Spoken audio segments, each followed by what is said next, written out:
Pazhayangadi clays and ceramics company മലിനജലം മുട്ടം കാവിലവളപ്പിൽ തോടുവഴി ഒഴുക്കിവിടുന്നത് പ്രദേശത്തുകാരുടെ കുടിവെള്ളം മുട്ടിക്കുന്നു. ഇതുവഴി മലിനജലം ഒഴുക്കിവിടുന്നതിനാൽ സമീപത്തെ കിണറുകളും ജലസ്രോതസ്സുകളും മലിനമായി.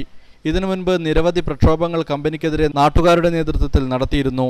ഇതിന്റെ ഭാഗമായി ട്രീറ്റ്മെന്റ് പ്ലാന്റ് സ്ഥാപിച്ച് വെള്ളം ശുചിയാക്കിയതിനു ശേഷം പൈപ്പ് വഴി മാത്രമേ പുറന്തള്ളുകയുള്ളൂ എന്ന് കരാറുണ്ടാക്കിയിരുന്നെങ്കിലും കരാർ നടപ്പിലായില്ല. ആദ്യഘട്ടത്തിൽ തോട്ടിലെ മാലിന്യം നീക്കം ചെയ്തിരുന്നു എങ്കിലും വീണ്ടും മലിനജലം ഇതുവഴി പ്രവേശിച്ചതിനാൽ തോട് പഴയ അവസ്ഥയിലായി.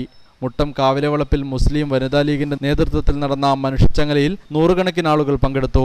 ജനജീവിതം ദുസ്സഹമാക്കുന്ന ചൈനാക്ലേ കമ്പനിയുടെ നടപടിക്കെതിരെ പ്രക്ഷോഭം വ്യാപിപ്പിക്കുമെന്ന് നാട്ടുകാർ പറഞ്ഞു. ഈ തോടിന്റെ ഇരു സൈഡിലുമുള്ള എല്ലാ കിണറുകളും ഇപ്പോൾ ഈ തോട് എങ്ങനെയാണോ അതേ നിറത്തിലും അതേ രൂപത്തിലുമാണ് എല്ലാ വീടുകളിലെയും കിണറുകളുള്ളത്. അതുകൊണ്ട് ജനങ്ങളുടെ കുടിവെള്ള പ്രശ്നം ഏറ്റവും വളരെ പ്രയാസകരമാണ്.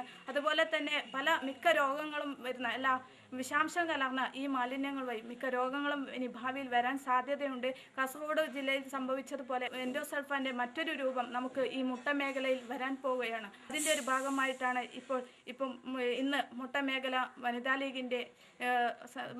ലീഗ് സംഘടിപ്പിച്ച ഈ മനുഷ്യചങ്ങല. ഇത്രയും കാലം ചൈനാക്ലേ കമ്പനി നമുക്ക് കുടിവെള്ളവും അതേപോലെ തന്നെ നമുക്ക് ഈ വെള്ളം ട്രീറ്റ് ചെയ്ത് ശുദ്ധീകരിച്ചുകൊണ്ട് പുഴയിലേക്ക് ഒഴുക്കാമെന്ന് പറഞ്ഞു. അതുപോലെ തന്നെ 2 കരകളിലേക്കും ഭിത്തി കെട്ടി ഈ വെള്ളം മലിനജലം സുഖമായി ഒഴുക്കിവിടാമെന്ന് പറഞ്ഞു. അതുപോലെ തന്നെ മൊത്തം മേഖലയിലേക്കുള്ള കുടിവെള്ളം തരാമെന്ന് പറഞ്ഞു. ഒന്നും നമുക്ക് ഇതുവരെ വാക്കുകൾ പറയാവുന്നതല്ലാതെ ഇതുവരെ പൂർണ്ണമായി നടത്തിയില്ല.